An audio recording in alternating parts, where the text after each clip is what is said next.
Hello everyone, myself doctor Ashish Shrivastava और आज मैं आपसे डिस्कस करूंगा ह्यूमन रेस्पिरेटरी सिस्टम के बारे में। ह्यूमन रेस्पिरेटरी सिस्टम में आज के इस लेक्चर में मैं आपको स्पेशली फोकस करने वाला हूं रेस्पिरेटरी पैसेज के बारे में। तो सबसे पहले हम जान लेते हैं रेस्पिरेटरी पैसेज क्या होता है। देखिए, रेस्पिरेटरी पैसेज का मतलब बहुत सिंपल है। रेस्पिरेटरी पैसेज एक ऐसा पैसेज है, एक ऐसा रास्ता है, एक ऐसा वे है जिसके थ्रू आप एटमॉस्फेयर की ऑक्सीजन रिच एयर को अपनी बॉडी के अंदर इनहेल करके अपने लंग्स की रेस्पिरेटरी सरफेस तक ले जाते हैं। यानी कि वो कंप्लीट वे, वो कंप्लीट रास्ता जिससे आप एटमॉस्फेयर की एयर को अपनी बॉडी के अंदर इनहेल करके अपने लंग्स की रेस्पिरेटरी सरफेस तक ले जाते हैं, उस पैसेज को आप रेस्पिरेटरी पैसेज कह सकते हैं। और अगर मैं बहुत सिंपल वे में डिफाइन करूं तो मैं कहूंगा कि हमारी बॉडी में रेस्पिरेटरी पैसेज स्टार्ट होता है फ्रॉम एक्सटर्नल नॉस्ट्रिल्स से और खत्म होता है एल्वियोलाई पर। यानी कि नॉस्ट्रिल्स से लेकर एल्वियोलाई तक का जो रास्ता है वो ही रेस्पिरेटरी पैसेज है। तो अब क्वेश्चन ये उठता है कि नॉस्ट्रिल्स से लेकर एल्वियोलाई के बीच में और कितने स्ट्रक्चरल कंपोनेंट हैं जो कि रेस्पिरेटरी पैसेज का इंपॉर्टेंट पार्ट है। तो आपको मैं एक लिस्ट दे रहा हूं जो आपको नोट करना है, और उस लिस्ट में जो भी नाम जिस सीक्वेंस में मैं आपको बता रहा हूं, आपको उसी सीक्वेंस में एक एक करके हर एक टर्म को काफी डिटेल में आज के इस लेक्चर में पढ़ना होगा। तो सबसे पहले एक्सटर्नल नॉस्ट्रिल्स, उसके बाद आपको याद रखना है nasal cavity, then internal nares. Internal nares open होंगे कहां पर? तो आपका आंसर होगा फेरिंग्स में। फेरिंग्स ओपन होगा, आगे चलकर डिवाइड होगा दो ट्यूब में, जिसमें से एक ट्यूब जो है वो रेस्पिरेटरी सिस्टम का पार्ट है जिसको हम ट्रैकिया कहेंगे, और उसके अपर पोर्शन को हम लेरिंग्स के नाम से पढ़ेंगे। ट्रेकिया मिड थोरासिक कैविटी में जाकर डिवाइड हो जाती है, ब्रांचिंग कर लेती है, और उसकी दो राइट और लेफ्ट जो ब्रांच यहां पर बनती है उनको हम प्राइमरी ब्रोंकाई कहेंगे। एंड प्राइमरी ब्रोंकाई लंग्स के अंदर अगेन अपने आप को डिवाइड करती है into secondary bronchi. Secondary bronchi के डिवीजन से अगेन जो ब्रांचेस बनती हैं उनको हम नाम देंगे tertiary bronchi. And tertiary bronchi जब अपने आप को डिवाइड करेगी तो उनकी ब्रांचेस को हम यहां पर नाम देंगे इनिशियल ब्रोंकियोल्स। और इनिशियल ब्रोंकियोल्स के बाद हम स्टडी करेंगे टर्मिनल ब्रोंकियोल्स क्या होते हैं। और टर्मिनल ब्रोंकियोल्स ओपन होते हैं एक ट्यूब लाइक डक्ट में जिसको एल्वियोलर डक्ट कहा जाता है। और फाइनली एल्वियोलर डक्ट ओपन होते हैं एक बलून लाइक स्ट्रक्चर या एक सैक लाइक स्ट्रक्चर में जिनको हम एल्वियोलाई कहते हैं, या air sac of the lungs के नाम से भी इनको जाना जाता है। तो जितने भी नाम मैंने आपको बताए, ये सभी नाम एक प्रॉपर सीक्वेंस में जो मैंने लिए हैं उन्हीं को हम एक एक करके आज के इस लेक्चर में आपको काफी डिटेल में समझाने वाले हैं। तो सबसे पहले हम स्टार्ट करते हैं एक्सटर्नल नॉस्ट्रिल्स से। एक्सटर्नल नॉस्ट्रिल्स क्या होता है? तो पहली चीज तो आप ये जान लीजिए कि हमारे रेस्पिरेटरी पैसेज का जो फर्स्ट पार्ट है वो है एक्सटर्नल नॉस्ट्रिल्स, और आपको इन्हें समझना बहुत ज्यादा आसान है। आप अपने अपर लिप्स के ऊपर देखेंगे, आपके अपर लिप्स के ऊपर आप देखेंगे जो आपकी नोज में एक पेयर ओपनिंग आपको दिखाई दे रही हैं। यानी कि हमारे अपर लिप्स के ऊपर हमारी नोज में जो वन पेयर ओपनिंग आपको दिखाई दे रही हैं, इस डायग्राम के थ्रू भी आप समझ सकते हैं, उन ओपनिंग को ही हम एक्सटर्नल नॉस्ट्रिल्स के नाम से जानते हैं। तो यह समझना आपके लिए बहुत ज्यादा डिफिकल्ट तो नहीं है। हमारे नोज की जो वन पेयर ओपनिंग है अपर लिप्स के ऊपर, वही हमारे वन पेयर ऑफ नॉस्ट्रिल्स हैं, और ये अंदर ओपन होते हैं नेजल चैम्बर में। तो नॉस्ट्रिल्स अंदर की ओर कहां ओपन हो रहे हैं? हमारे नाक के अंदर जो नेजल चैम्बर है, नेजल कैविटी है, वहां पर ये नॉस्ट्रिल्स ओपन होते हैं। तो नॉस्ट्रिल्स के बारे में आपको इतना समझना है कि ये first part of the respiratory passage है। हमारी अपर लिप्स के ऊपर जो वन पेयर ऑफ ओपनिंग हमारी नोज में है वो हमारे एक्सटर्नल नॉस्ट्रिल्स माने जाएंगे, और ये अंदर नेजल चैम्बर में ओपन होते हैं। नेक्स्ट हम बात करते हैं नेजल चैम्बर, या जिसको हम नेजल कैविटी के नाम से भी जानते हैं। नेजल चैम्बर या नेजल कैविटी क्या है? तो बहुत सिंपल है। आपकी नोज के अंदर जो एक कैविटी है, जो एक चैम्बर है, जैसे आपके माउथ के अंदर एक कैविटी है, आप उसको बक्कल कैविटी कहते हैं, वैसे ही आपकी नाक या आपके नोज के अंदर जो एक कैविटी है आप उसको नेजल कैविटी या नेजल चैम्बर कह सकते हैं। और बहुत सिंपल है। अगर मैं इस डायग्राम के थ्रू आपको समझाऊं तो देखिए, ये आपके नोज के अंदर जो आपको ये कैविटी दिखाई दे रही है, जिसको मैं रेड कलर से यहां पर लाइन कर रहा हूं, यही हमारी बॉडी में नेजल चैम्बर है। और नेजल चैम्बर की आपको दो ओपनिंग देखने को मिल सकती हैं। एक ओपनिंग जो हमने प्रीवियसली स्टडी की, यानी कि अगर मैं कहूं कि नेजल चैम्बर एक्सटीरियरली ओपन हो रहा है, बाहर की ओर ओपन हो रहा है, तो आपका आंसर होगा एक्सटर्नल नॉस्ट्रिल्स के फॉर्म में, यानी कि nasal chamber exteriorly open into nostrils. और इसी तरह अगर मैं बोलूं पीछे की ओर, यानी कि पोस्टीरियरली ओपन हो रही है नेजल कैविटी, तो आपका आंसर होगा इंटरनल नेयर्स के फॉर्म में। यानी कि नेजल चैम्बर की या नेजल कैविटी की दो ओपनिंग है, एक्सटीरियरली ये ओपन हो रही है नॉस्ट्रिल्स में, तो ये पोस्टीरियरली यानी पीछे की ओर ओपन हो रही है। जिस भी ओपनिंग की हेल्प से, उस ओपनिंग को आप यहां पर इंटरनल नेयर्स कहेंगे। तो ये कंसेप्ट भी आपको यहां पर याद रखना। अब इंटरनल नेयर्स क्या है, तो बहुत सिंपल है। अभी अभी आपने देखा कि नेजल चैम्बर या नेजल कैविटी पीछे की ओर, यानी कि पोस्टीरियरली जिस ओपनिंग की हेल्प से ओपन होती है, हम उस ओपनिंग को इंटरनल नेयर्स कह सकते हैं। और ये हम सभी जानते हैं कि जैसे ही ये ओपनिंग खत्म होगी, या जैसे ही मैं बोलूं ये ओपनिंग जो है वो कहां पर खुलेगी, तो आपका आंसर होगा ये जिस ट्यूब लाइक स्ट्रक्चर में ओपन होती है उसको हम नाम देते हैं फेरिंग्स। यानी कि बहुत सिंपल है कि नेजल कैविटी जो है वो इंटरनल नेयर्स के थ्रू फेरिंग्स में ओपन हो जाती है। तो ये कंसेप्ट भी आपको याद रखना है। एक एक्स्ट्रा ऑर्डिनरी चीज में मैं यहां पर आपको बताना चाहता हूं कि जो हमारा नेजल चैम्बर है, यानी कि नेजल कैविटी है, इसमें गॉबलेट सेल सीक्रेट करती हैं कुछ म्यूकस जैसे सब्सटेंसेस को। और म्यूकस जैसे सब्सटेंसेस जो सीक्रेट होते हैं नेजल चैम्बर में या नेजल कैविटी में, वो इसकी सरफेस को चिपचिपा या स्टिकी बना देते हैं। और इसका बेनिफिट क्या होगा कि जब आप इनकमिंग एयर को नेजल चैम्बर में लाएंगे, यानी कि जिस एयर को आप इनहेल कर रहे हैं उसको जब आप नेजल चैम्बर में लाएंगे, तो ये स्टिकी म्यूकस की हेल्प से उस एयर में प्रेजेंट जो डस्ट के पार्टिकल्स होंगे, जो पॉल्यूटेंट होंगे, वो चिपक जाएंगे और वो आपके बॉडी के अंदर आपके रेस्पिरेटरी पैसेज में एंटर नहीं हो पाएंगे, क्योंकि उसको ये म्यूकस ट्रैप कर लेगा। तो ये भी एक यहां पर इंपॉर्टेंट कैरेक्टरिस्टिक प्रॉपर्टी है नेजल चैम्बर की, कि इसमें गॉबलेट सेल्स म्यूकस का सीक्रेशन करती हैं, जो एक चिपचिपा सब्सटेंस है, और ये पॉल्यूटेंट या डस्ट पार्टिकल्स को जो इनकमिंग एयर के थ्रू हमारी नेजल चैम्बर में एंटर कर रहे हैं उनको ट्रैप कर लेता है। अब मैं बात करता हूं फेरिंग्स क्या है। तो देखिए, आपने देखा नेजल चैम्बर इंटरनल नेयर्स की हेल्प से ओपन हो रहा है हमारे एक ऐसे स्ट्रक्चर में जिसको हम फेरिंग्स कहते हैं। फेरिंग्स को अगर आपको लिटरली समझना है तो बहुत सिंपल है, आप इस डायग्राम को फोकस कीजिए। इस डायग्राम के अकॉर्डिंगली ये नेजल चैम्बर है,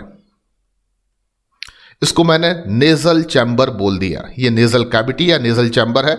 अब आपको एक इंटरेस्टिंग चीज देखने को मिलेगी कि हमारे जो नाक की कैविटी है, यानी कि नेजल चैम्बर, वो इंटरनल नेयर्स के थ्रू ओपन हो रहा है फेरिंग्स में, ये हम जान चुके हैं। और हमारी जो माउथ की कैविटी है, यानी कि बक्कल कैविटी, वो भी ओपन होती है इसी सेम स्ट्रक्चर में जिसको हम फेरिंग्स कह रहे हैं। इसका मतलब साफ है कि आप जो इनकमिंग एयर को अपनी बॉडी के अंदर ले जाते हैं, वो एयर भी फेरिंग्स के थ्रू जाती है, और जो खाना आप इनगल्फ करते हैं, वो फूड मटेरियल भी आपके फेरिंग्स के थ्रू ही आपके स्टमक तक पहुंचता है। यानी कि pharynx is the common passage for food and air. इसकी हेल्प से आप एयर को भी अपनी बॉडी के अंदर ले रहे हैं, और इसकी हेल्प से आप फूड मटेरियल को भी अपनी बॉडी के अंदर ले रहे हैं। तो फेरिंग्स जो है वो कॉमन पैसेज है, ये आपको याद रखना है for the food and air. लेकिन आपको एक और इंपॉर्टेंट चीज जानना है कि फेरिंग्स भले ही एक ट्यूब लाइक स्ट्रक्चर है जो कॉमन पैसेज है हमारे फूड के लिए भी, हमारी एयर के लिए भी, लेकिन इसके भी अपने 3 इंपॉर्टेंट पार्ट होते हैं। यानी कि फेरिंग्स को आप स्ट्रक्चरली 3 इंपॉर्टेंट पार्ट में डिवाइड कर सकते हैं। तो इसके 3 पार्ट में जो पहला पार्ट होता है उसको हम नेजोफेरिंग्स कहते हैं। नेजोफेरिंग्स कौन सा पार्ट है, तो ये मैं आपको समझा देता हूं। नेजल कैविटी इंटरनल नेयर्स की हेल्प से फेरिंग्स में जहां पर अपनी ओपनिंग करती है, फेरिंग्स के उस अपर पोर्शन को, अपर पार्ट को आप नेजोफेरिंग्स कह सकते हैं। तो मैं इस पार्ट को क्या कह सकता हूं, nasopharynx. And buccal cavity pharynx में जहां पर ओपन हो रही है उस पार्ट ऑफ द फेरिंग्स को मैं कह सकता हूं सेकेंड पार्ट, यानी कि ओरोफेरिंग्स। तीसरा और निचला हिस्सा फेरिंग्स का, तीसरा और निचला हिस्सा जो फेरिंग्स का है उसको हम लेरिंगोफेरिंग्स के नाम से जानते हैं। लेरिंगोफेरिंग्स एक्चुअली में फेरिंग्स का ऐसा निचला पार्ट या हिस्सा है, आपको याद रखना है, जो आगे चलकर डिवाइड हो जाता है दो ट्यूब में, यानी कि इसके डिवाइड होने से आगे दो ट्यूब का फॉर्मेशन होता है। एक ट्यूब जिससे आप फूड को स्टमक तक ले जाते हैं जिसको हम ईसोफेगस कहते हैं, और दूसरी ट्यूब को हम ट्रैकिया कहते हैं। आपको याद रखना ट्रैकिया की जो अपर कह सकते हैं पार्ट होता है, एक सॉयल पार्ट होता है, फूला हुआ बॉक्स लाइक स्ट्रक्चर जो ट्रैकिया का होता है अपर पार्ट, उसको हम स्पेशली लैरिंग्स कहते हैं। तो मैं कह सकता हूं कि लेरिंगोफेरिंग्स फेरिंग्स का वो लास्ट निचला हिस्सा है जो आगे चलकर लेरिंग्स में ओपन होता है और यही डिवाइड हो जाता है आगे चलकर ईसोफेगस में। तो अल्टीमेटली तीन पार्ट आपको यहां पर फेरिंग्स के याद रखने हैं, नेजोफेरिंग्स, ओरोफेरिंग्स और सबसे निचला हिस्सा जिसको आप नाम देंगे लेरिंगोफेरिंग्स।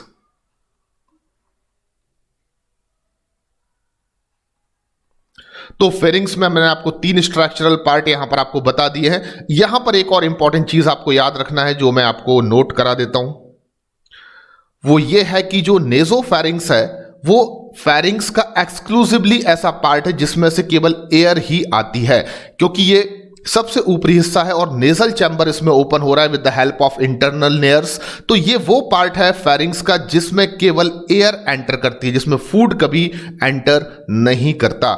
लेकिन अगर कभी गलती से आप खाना खाते समय बातें करते हैं, खाना खाते समय आप बहुत सारी बातें करते हैं, तो आपने देखा होगा कि कुछ फूड पार्टिकल्स जो हैं वो हमारी नोज के थ्रू बाहर आने लगते हैं और हमें वहां पर फंदा लग जाता है। तो अल्टीमेटली एबनॉर्मली ऐसा हो सकता है कि नेजोफेरिंग्स में फूड पार्टिकल एंटर कर जाए तब जब आप प्रॉपर वे में खाना नहीं खा रहे हैं, आप बात करते हुए खाना खा रहे हैं, लेकिन नॉर्मली कभी भी नेजोफेरिंग्स में फूड की एंट्री नहीं होती है, इससे केवल एक्सक्लूसिवली एयर ही पास होती है। चलिए आगे बढ़ते हैं। अब लेरिंग्स क्या है? तो मैंने आपसे बोला कि जो हमारा फेरिंग्स है वो आगे चलकर दो ट्यूब में डिवाइड हो जाता है। तो सबसे पहले मैं आपको बता देता हूं कि दो ट्यूब में से एक ट्यूब जो है उसको हम ट्रैकिया कहते हैं और दूसरे ट्यूब को हम यहां पर ईसोफेगस कहते हैं। ईसोफेगस को आपको पढ़ने की बिल्कुल जरूरत नहीं है क्योंकि ये डाइजेस्टिव सिस्टम का पार्ट है। तो मैं आपको यहां पर बताना चाहता हूं कि मान लीजिए ये हमारी बॉडी में फेरिंग्स है, इसको मैंने क्या कंसीडर किया? फेरिंग्स। फिर मैंने क्या बोला? फेरिंग्स आगे चलकर दो ट्यूब में अपने आप को डिवाइड कर लेता। एक ट्यूब को मैं यहां पर क्या नाम दे रहा हूं? ईसोफेगस। और दूसरे ट्यूब को मैं यहां पर नाम दे रहा हूं ट्रैकिया। तो आपको याद रखना है जो ट्रैकिया है उसके अपर पार्ट को, the upper part of the trachea, जो एक सॉयल फूला हुआ बॉक्स लाइक स्ट्रक्चर आपको दिख रहा है, the upper part of trachea, ये वाला पार्ट जिसको मैं हाईलाइटेड कर देता हूं येलो कलर से। तो ये पूरा हिस्सा जिसको मैं येलो कलर से हाईलाइटेड कर रहा हूं, that is the upper part of the trachea, इसी को हम लेरिंग्स कहते हैं। और ये कार्टिलेज का बना हुआ एक बॉक्स लाइक स्ट्रक्चर होता है। तो लेरिंग्स किससे बना हुआ होता है आपको हमेशा याद रखना है, ये कार्टिलेज से बना हुआ एक बॉक्स है और ये upper part of the trachea है। नेक्स्ट इंपॉर्टेंट चीज मैं आपको बताना चाहता हूं कि लेरिंग्स का सबसे इंपॉर्टेंट जो कह सकते हैं फंक्शन है वो ये कि ये हमारी बॉडी में साउंड के प्रोडक्शन में हेल्प करता है, यानी कि हेल्प्स इन साउंड प्रोडक्शन। और यही रीजन है कि लेरिंग्स को हम साउंड बॉक्स या वॉइस बॉक्स के नाम से भी जानते हैं। तो ये क्वेश्चन कई बार नीट में पूछा जा चुका है कि विच of the following part of respiratory passage which helps in production of sound. तो वहां पर आपका आंसर होगा लेरिंग्स, यानी कि लेरिंग्स जो है वो साउंड के प्रोडक्शन में हेल्प करता है और इसी वजह से लेरिंग्स के कई और नाम भी चलते हैं, यानी कि आप इसको साउंड बॉक्स भी कह सकते हैं, आप इसको वॉइस बॉक्स भी कह सकते हैं। नेक्स्ट इंपॉर्टेंट चीज जो आपको याद रखना है कि जब आप लेरिंग्स के स्ट्रक्चर को स्टडी करेंगे तो आप देखेंगे कि इसके अपर पार्ट में, देखिए ट्रैकिया का अपर पार्ट क्या है? लेरिंग्स, जो कि साउंड बॉक्स है। अब लेरिंग्स के अपर पार्ट में आप देखेंगे एक ओपनिंग होती है। तो लेरिंग्स के अपर पार्ट में जो ये ओपनिंग है, इस ओपनिंग को हम ग्लॉटिस कहते हैं। क्या कहते हैं? ग्लॉटिस। तो ग्लॉटिस क्या है? Upper part of the larynx has an opening that is glottis. और ग्लॉटिस जो ये ओपनिंग है, इसको कवर करने के लिए, इस ओपनिंग को ऊपर से ढकने के लिए, कवर्ड करने के लिए एक लीफ शेप्ड स्ट्रक्चर या एक फ्लैप लाइक स्ट्रक्चर प्रेजेंट होता है, और वो भी थिन इलास्टिक कार्टिलेज का बना होता है। यानी कि मैं किसकी बात कर रहा हूं, आपको फिर से समझाता हूं।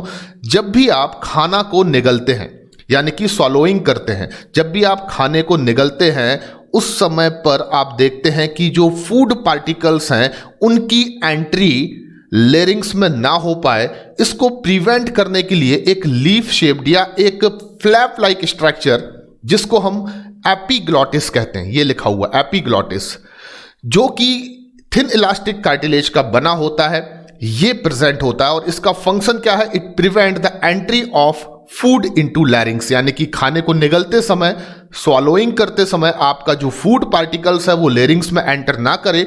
इससे बचने के लिए लेरिंग्स के ऊपर एक थिन इलास्टिक कार्टिलेज की कवरिंग होती है, जिसे आप एपिग्लॉटिस कहते हैं। तो ये मैंने एक यहां पर ब्लू कलर से कवरिंग बना दी, एक फ्लैप लाइक स्ट्रक्चर, और इसे मैं यहां पर नाम दे देता हूं एपिग्लॉटिस। तो इतना आपको लेरिंग्स के बारे में समझना है। ये upper part of the trachea है, ये कार्टिलेज का बना हुआ एक बॉक्स है, इसको साउंड बॉक्स या वॉइस बॉक्स के नाम से भी जानते हैं। इसके अपर पार्ट में एक ओपनिंग को ग्लॉटिस कहा जाता है, जिसको ढकने के लिए एक लीफ शेप्ड या फ्लैप लाइक स्ट्रक्चर एपिग्लॉटिस होता है, जो प्रिवेंट करता है एंट्री ऑफ फूड को इनटू द लेरिंग्स। अब मैं बात करता हूं ट्रैकिया क्या है। ट्रैकिया को हम विंड पाइप के नाम से भी जानते हैं। यानी सबसे पहले तो आप याद रखिए कि जिस तरीके से लेरिंग्स को साउंड बॉक्स कहा जाता है, ठीक उसी तरह ट्रैकिया का भी एक अपना नाम है, जिसको हम विंड पाइप कहते हैं। अब जो ट्रैकिया है वो स्ट्रेट एक ट्यूब की तरह स्ट्रक्चर है, जो एक्सटेंड होकर हमारी चेस्ट कैविटी यानी कि थोरासिक कैविटी तक जाएगी, और एग्जैक्टली मिड थोरासिक कैविटी तक जाने के बाद ये अपने आप को दो राइट और लेफ्ट ब्रांचेस में डिवाइड कर लेती है, exactly at the level of fifth thoracic vertebra. अगर आपको यह कंसेप्ट समझ में नहीं आया है तो मैं आपको फिर से यह चीज समझाता हूं।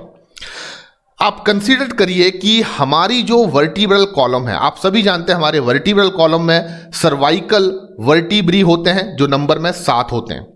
उसके बाद थोरासिक वर्टिब्रीज होते हैं जो कि नंबर में 12 होते हैं, और लंबर वर्टिब्रीज हैं जो 5 होते हैं। उसके बाद सैक्रम जो होते हैं वो 5 होते हैं बट फ्यूज्ड होते हैं, और कोकिक्स जो है वो 4 होते हैं और ये भी फ्यूज्ड होते हैं। यानी टोटल 33 वर्टिब्रा हमारे वर्टिब्रल कॉलम में प्रेजेंट होते हैं, ये तो आपको पता होगा।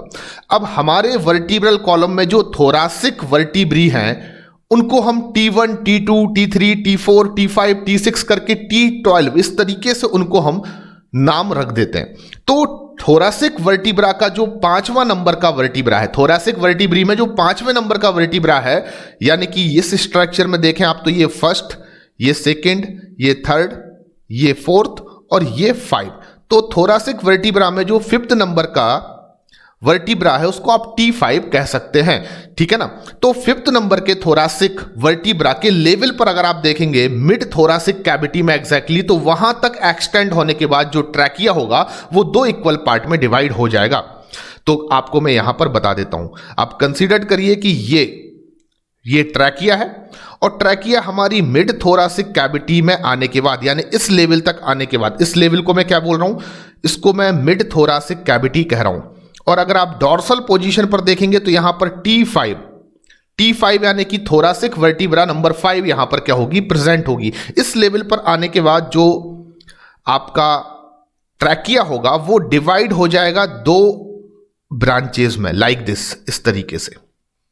और इसकी जो ये 2 ब्रांचेस बन रही हैं, इनको हम आगे पढ़ेंगे, इनको हम प्राइमरी ब्रोंकाई कहते हैं। तो आपको यहां पर बस इतना याद रखना है कि ट्रैकिया एक विंड पाइप है, और ये स्ट्रेट ट्यूब लाइक स्ट्रक्चर है जो एक्सटेंड होता है हमारे मिड थोरासिक कैविटी या मिड चेस्ट कैविटी तक, यानी कि उसमें अगर मैं लेवल आपको बताऊं तो 5th नंबर की जो थोरासिक वर्टिब्रा है उसके लेवल पर जाने के बाद ये अपने आप को डिवाइड कर देता है राइट और लेफ्ट ब्रांचेस में, जिनकी राइट और लेफ्ट ब्रांच को अगले नेक्स्ट टर्म में हम स्टडी करेंगे, जिसको हम प्राइमरी ब्रोंकाई कहेंगे। लेकिन अभी आप याद रखें कि ट्रैकिया के ऊपर सी शेप्ड, इस तरीके से ट्रैकिया के ऊपर सी शेप्ड हाइलिन कार्टिलेज की रिंग जो होती हैं वो प्रेजेंट होती है, यानी कि ट्रैकिया हमेशा लाइंड होता है C shaped ring of hyaline cartilage. और हम सभी जानते हैं 3 डिफरेंट टाइप के कार्टिलेज में हाइलिन कार्टिलेज एक बहुत इंपॉर्टेंट कार्टिलेज है और ये मोस्ट अबंडेंट भी है। तो ट्रैकिया लाइंड होता है सी शेप्ड रिंग से जो कि हाइलिन कार्टिलेज की बनी होती है, और ये रिंग इनकम्प्लीट होती है, इसलिए इनको सी शेप्ड कहा गया। यानी कि ये वेंट्रली ट्रैकिया को इस तरीके से लाइन करती हैं, ये पूरी तरह से कंप्लीट रिंग नहीं है, ये एक हाफ रिंग है, सी शेप्ड रिंग है हाइलिन कार्टिलेज की बनी हुई, जो ट्रैकिया को वेंट्रली क्या कर रही है, ऊपर से लाइन करने का काम कर रही है। अब क्वेश्चन ये यहां पर पैदा होता है कि आखिर ट्रैकिया के ऊपर ये सी शेप्ड हाइलिन रिंग जो है वो क्यों प्रेजेंट होती हैं। तो हम सभी जानते हैं कि जब हम इंस्पायरेशन करते हैं, एयर को अपनी बॉडी के अंदर इनहेल करते हैं, उस समय ट्रैकिया पिचके ना, यानी कि उसमें कोलैप्सिंग ना हो, इसलिए इसको प्रिवेंट करने के लिए हाइलिन कार्टिलेज की बनी हुई ये इनकम्प्लीट सी शेप्ड रिंग जो होती है वो ट्रैकिया को लाइन करने का काम करती हैं। तो इतना आपको एटलीस्ट ट्रैकिया के बारे में याद रखना है, जो आपकी एनसीईआरटी में भी लिखा हुआ है। नेक्स्ट हमारा जो अगला कंपोनेंट है रेस्पिरेटरी पैसेज का, वो है primary, secondary and tertiary bronchi. तो देखिए अभी अभी आपने क्या देखा, अभी आपने देखा कि ये ट्रैकिया है। ट्रैकिया 5th नंबर की थोरासिक वर्टिब्रा के लेवल पर जाकर, यानी कि मिड थोरासिक कैविटी में जाकर अपने आप को राइट और लेफ्ट ब्रांचेस में क्या कर लेता है, डिवाइड कर लेता है। इसकी जो राइट और लेफ्ट ब्रांचेस हैं, इन्हीं को मैं प्राइमरी ब्रोंकाई कह सकता हूं। तो प्राइमरी ब्रोंकाई को आप कैसे डिफाइन करेंगे, बहुत सिंपल है। ट्रैकिया एक स्ट्रेट ट्यूब है जो मिड थोरासिक कैविटी में at the level of 5th thoracic vertebra अपने आप को डिवाइड कर देती है into 2 branches right and left, जिनको हम प्राइमरी ब्रोंकाई कहते हैं। और आप देखेंगे कि जो ट्रैकिया है वो सी शेप्ड हाइलिन रिंग से लाइन होती है, ठीक उसी तरह जो प्राइमरी ब्रोंकाई है उस पर भी सी शेप्ड हाइलिन रिंग जो है वो प्रेजेंट होती हैं। ये भी आपको यहां पर याद रखना है, यानी कि C shaped hyaline cartilage ring जो है वो ट्रैकिया पर भी प्रेजेंट होती हैं और ये प्राइमरी ब्रोंकाई पर भी प्रेजेंट होती हैं। आगे आपको बता दूं कि प्राइमरी ब्रोंकाई लंग्स के अंदर एंटर होने के बाद अगेन अपनी ब्रांचिंग कर लेता है, और प्राइमरी ब्रोंकाई की जो ब्रांचिंग होती है उसको आप सेकेंडरी ब्रोंकाई कह सकते हैं। तो इन स्ट्रक्चर को मैं क्या कह सकता हूं, सेकेंडरी ब्रोंकाई। आपको बता दूं सेकेंडरी ब्रोंकाई पर भी सी शेप्ड हाइलिन कार्टिलेज की रिंग प्रेजेंट होती हैं, यानी कि इन पर भी आपको सी शेप्ड हाइलिन कार्टिलेज की रिंग देखने को मिलेंगी। आपको बता दूं लंग्स के अंदर सेकेंडरी ब्रोंकाई अगेन अपनी ब्रांचिंग करता है, और सेकेंडरी ब्रोंकाई की ब्रांचेस जो बनती हैं डिवीजन से, डिवाइड होने से, उन ब्रांचेस को आप नाम दे सकते हैं टर्सरी ब्रोंकाई। तो ये जो स्ट्रक्चर्स हैं उनको मैं टर्सरी ब्रोंकाई कह देता हूं। बहुत सिंपल है ये सब कंसेप्ट समझना। तो ट्रैकिया ने अपने आप को 5th थोरासिक लेवल पर डिवाइड किया तो प्राइमरी ब्रोंकाई बनते हैं। लंग्स के अंदर प्राइमरी ब्रोंकाई ने अपने आप को डिवाइड किया तो सेकेंडरी ब्रोंकाई। सेकेंडरी ब्रोंकाई ने अगेन अपने आप को डिवाइड किया इनटू ब्रांच, तो उन ब्रांचेस को आपने नाम दे दिया टर्सरी ब्रोंकाई। और टर्सरी ब्रोंकाई पर भी आपको सी शेप्ड हाइलिन कार्टिलेज की रिंग जो है वो देखने को मिलेंगी। यानी कि अभी तक हमने जितने स्ट्रक्चर्स पढ़े उसमें आपको याद रखना है कि trachea, primary bronchi, secondary bronchi, tertiary bronchi, इन सभी स्ट्रक्चर्स के ऊपर सी शेप्ड हाइलिन कार्टिलेज की रिंग प्रेजेंट होती है, इनकम्प्लीट रिंग प्रेजेंट होती है, जो कोलैप्सिंग को प्रिवेंट करती है during the inspiration. That is very important sentence, ये आपको बिल्कुल रट लेना है, याद रखना है। नेक्स्ट जो रेस्पिरेटरी पैसेज के कंपोनेंट हैं वो है initial bronchioles, terminal bronchioles, alveolar duct and alveoli. तो मैं आपको बता देता हूं अभी तक के स्ट्रक्चर्स में हमने क्या देखा, ये था ट्रैकिया, इसको मैंने क्या कहा, ट्रैकिया। ये थे आपके प्राइमरी ब्रोंकाई, जिनको मैं पी भी लिख रहा हूं। प्राइमरी ब्रोंकाई से लंग्स के अंदर जो ब्रांचिंग हो रही है वो थे सेकेंडरी ब्रोंकाई, ये भी आप समझ चुके हैं। और सेकेंडरी ब्रोंकाई से जो ब्रांचिंग हो रही थी वो थे टर्सरी ब्रोंकाई। इतना आपको बिल्कुल क्लियर है, रिलैक्स होकर देखिए, समझिए। अब हमें क्या देखना है? अब आपको देखना है कि जो टर्सरी ब्रोंकाई है, कौन है टर्सरी ब्रोंकाई? ये टर्सरी ब्रोंकाई जो आपको दिख रहे हैं, ये जब अपनी फर्दर डिवाइड होकर ब्रांचिंग करते हैं, यानी कि टर्सरी ब्रोंकाई में जो डिवाइड होकर ब्रांच बनेंगी, उन ब्रांचेस को हम इनिशियल ब्रोंकियोल्स कहेंगे। तो इनिशियल ब्रोंकियोल्स को अगर आपको डिफाइन करना है तो बहुत सिंपल है। लंग्स में टर्सरी ब्रोंकाई अपने आप को डिवाइड करके जो ब्रांच बनाते हैं, उन ब्रांचेस को आप इनिशियल ब्रोंकियोल्स कहेंगे। तो स्ट्रक्चर में आप देख सकते हैं, ये यहां पर टर्सरी ब्रोंकियोल्स है, आप जानते हैं ये टर्सरी ब्रोंकियोल्स है। इसने अपनी डिवाइड होकर जो ब्रांचेस बनाई हैं, यानी कि ये स्ट्रक्चर, इनको मैं क्या नाम दे सकता हूं? Initial bronchioles. तो इनिशियल ब्रोंकियोल्स किससे फॉर्म हो रहे हैं? टर्सरी ब्रोंकाई के डिवाइड होने से जो ब्रांचेस बनती हैं उनको आप इनिशियल ब्रोंकियोल्स कह रहे हैं। अब टर्मिनल ब्रोंकियोल्स क्या है? तो मैं आपको एक इंटरेस्टिंग चीज यहां पर बता दूं कि इनिशियल ब्रोंकियोल्स फर्दर अपना कई बार डिवीजन कर सकते हैं। आप उनके डिवीजन से बनने वाली जो शाखाएं होंगी, जो ब्रांचेस होंगी, उनको कोई पर्टिकुलर नाम नहीं देंगे, लेकिन जो सबसे लास्ट ब्रोंकियोल्स की आपको शाखाएं या ब्रांचेस देखने को मिलेंगी, उनको डेफिनेटली आप क्या कह सकते हैं?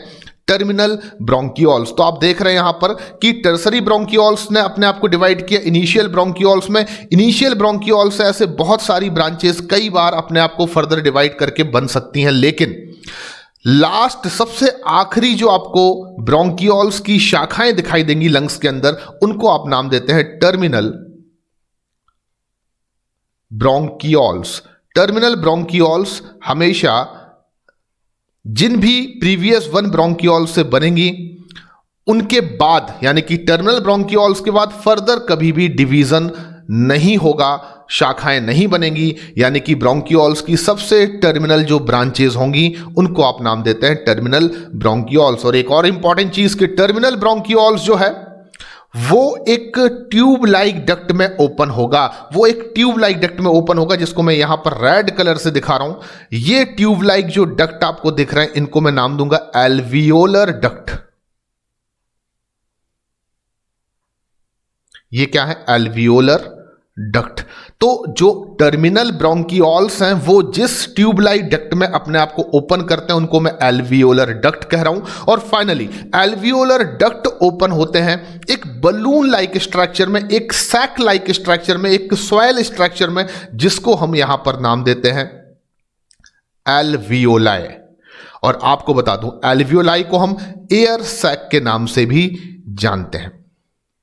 तो air sac of the lungs यानी एल्वियोलाई क्या है? तो आप कहेंगे ये बलून लाइक स्ट्रक्चर है, ये सैक लाइक स्ट्रक्चर है, जो कि आपको याद रखना है बहुत इंपॉर्टेंट स्ट्रक्चरल कंपोनेंट है गैसियस एक्सचेंज के लिए। लेकिन आपको एक इंपॉर्टेंट चीज जो यहां पर समझनी है, सबसे इंपॉर्टेंट चीज वो ये है कि अगर आपसे ऐसा कोई क्वेश्चन पूछा जाता है कि हमारे वन पेयर ऑफ लंग्स में, हमारे दो लंग्स जो हैं उनमें टोटल नंबर ऑफ एल्वियोलाई कितने प्रेजेंट होते हैं, तो आपका आंसर होगा the total number of alveoli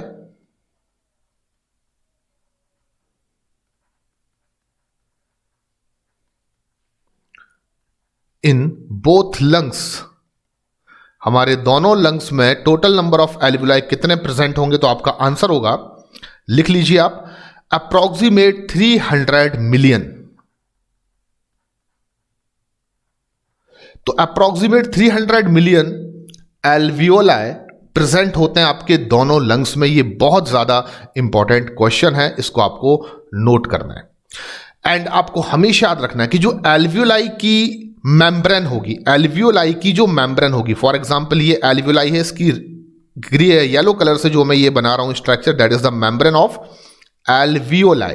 alveoli की जो मेम्ब्रेन होती है, आपको याद रखना है, वो बहुत ज्यादा पतली होती है, यानी कि very thin, as well as वो इरेगुलर भी होती है और richly supplied by blood vessels, यानी कि इसमें बहुत सारी छोटी छोटी डायमीटर की ब्लड कैपिलरीज जो हैं वो फैली हुई होती हैं, उसके क्लोज कांटेक्ट में होती हैं। तो मैं फिर से इसको सिंप्लीफाइड करता हूं कि the membrane of alveoli is very thin, irregular and richly supplied by blood vessels. Due to close contact of the blood vessels with alveoli, exchange of gases takes place very easily. इसका मतलब यह हुआ कि alveoli की membrane झिल्ली बहुत ज्यादा पतली होती है और इसके चारों तरफ बहुत क्लोज कांटेक्ट में बहुत सारी छोटे छोटे डायमीटर की ब्लड कैपिलरीज जो हैं वो चारों तरफ से इस एल्वियोलर मेम्ब्रेन को घेरे होती हैं, फैली होती हैं इसके चारों तरफ।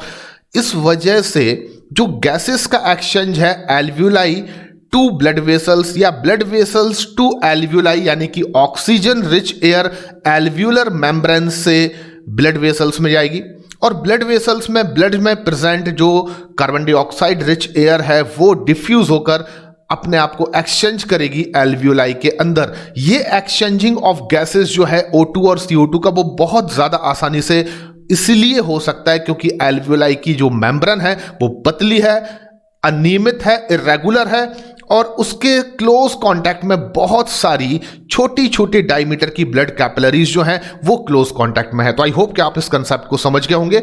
अभी तक जो भी मैंने पढ़ाया है उसमें आपको जो सबसे इंपॉर्टेंट चीज याद रखना है वो मैं आपको नोट करा देता हूं। आपको हमेशा याद रखना है कि trachea primary bronchi, secondary bronchi, tertiary bronchi, यहां तक कि इनिशियल ब्रोंकियोल्स, ये सभी रेस्पिरेटरी पैसेज के वो स्ट्रक्चर्स हैं जो एक दूसरे से अराइज हो रहे हैं और इनके ऊपर लाइनिंग प्रेजेंट होती है सी शेप्ड हाइलिन कार्टिलेज की। तो ये आपको बिल्कुल याद रखना है कि सी शेप्ड हाइलिन कार्टिलेज की रिंग्स प्रेजेंट होती हैं। Which of the following structures of our respiratory passage, तो आपका आंसर होगा ट्रैकिया में भी होती हैं, प्राइमरी ब्रोंकाई में भी होती हैं, सेकेंडरी ब्रोंकाई में भी होती हैं, टर्सरी ब्रोंकाई पर भी प्रेजेंट होती हैं और इनिशियल ब्रोंकियोल्स पर भी प्रेजेंट होती हैं। टर्मिनल ब्रोंकियोल्स पर या एल्वियोलाई पर या एल्वियोलर डक्ट पर कभी भी सी शेप्ड हाइलिन कार्टिलेज की रिंग्स प्रेजेंट नहीं होती। उसके लिए क्या पर्टिकुलर सिस्टम या फंक्शन होता है जो इनके कोलैप्सिंग को प्रिवेंट करता है वो मैं आपको आगे बताऊंगा अपने एक छोटे से लेक्चर में। लेकिन फिलहाल आपको इतना जरूर याद रखना है जो NCERT में लिखा हुआ है कि trachea primary, secondary, tertiary bronchi and initial bronchioles के ऊपर लाइनिंग होती है C shaped hyaline cartilage ring की।